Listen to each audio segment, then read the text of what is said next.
My wife blindsided me for her boss and kicked me out, so I got revenge doing exactly what the judge told me to do. Over a decade ago, I came home to discover that I was being moved out by my wife. We weren't in a great place, but I was blindsided. I was also served with a protection order that stated I could not come home without prior written permission. I had to go through my wife to see the kids, and it was in effect for 90 days. I was devastated. A relative connected me with a bulldog of a lawyer. This lady was brilliant and no nonsense. She filed a rebuttal to the protection order but told me that these things take time, and we were unlikely to see a judge before the 90 days were up. She was very clear that I must follow the court order to the letter and that if there was any evidence otherwise, I would be in an uphill battle if my wife renewed it. It only took one day before my now ex needed me to take the kids. I had crashed at a friend's house, so I had no place to take them. We agreed that I would watch them at home. I waited a few blocks away while waiting for an email. My ex called me, and I reminded her of the details of the order, stating that I wouldn't come until I had permission.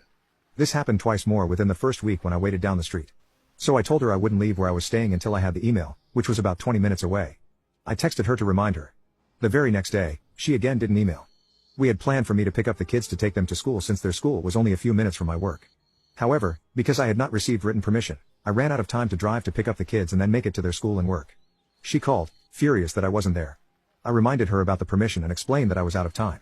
As a result, she ended up being very late to work that day. She then wanted to grant me blanket permission to come and go as needed, but my lawyer advised against it. Follow the order. The culmination of this was a few weeks later when she once again forgot to send permission. Her boyfriend was staying over but didn't have his car with him. They both had to get to work, and that was the day I learned that he was her direct supervisor.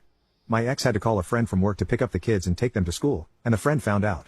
Of course, it got out at their workplace. Within a week of that, the boyfriend was fired over their relationship, and my ex was suspended.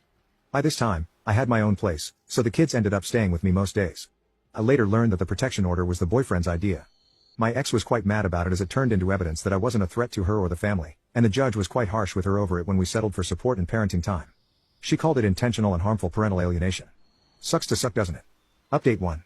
A decade ago, my then wife, now ex-wife, began a relationship with a guy and kicked me out of my house. The boyfriend was instrumental in blindsiding me and planning on how to keep me from my own kids. Ever since, I've kinda hated him. I've always been polite and respectful with the boyfriend because he'd become my kid's stepdad. But I swore that if ever I had the chance, I'd get back at him.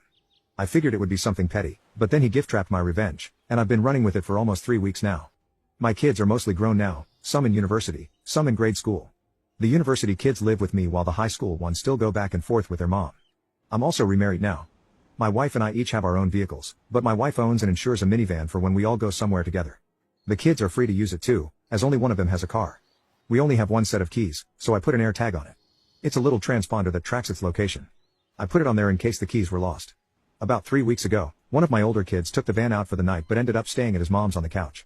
Around 7 a.m. the next day, another kid asked to use the van.